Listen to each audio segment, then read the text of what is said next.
Red Bull youngster Tim Tramitz was stripped of his F3 sprint race victory at Monza over the weekend following a post-race investigation.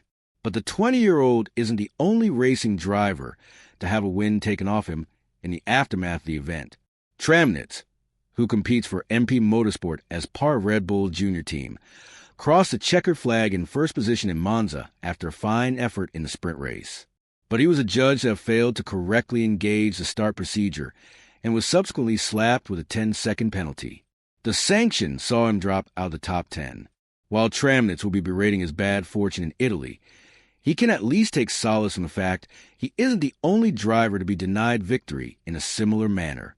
And Express Sport takes a look at 5 other drivers who suffered a similar fate. The German, who was driving for Benetton at the time, continued to race after his team appealed the decision and claimed victory in Belgium 3 races down the line.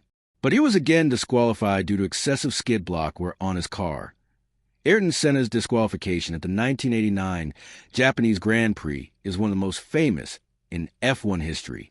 Senna had a fierce rivalry with his McLaren teammate Alain Prost during that season, with the Frenchman entering the penultimate race in Suzuka with a healthy lead over the Brazilian at the top of the standings.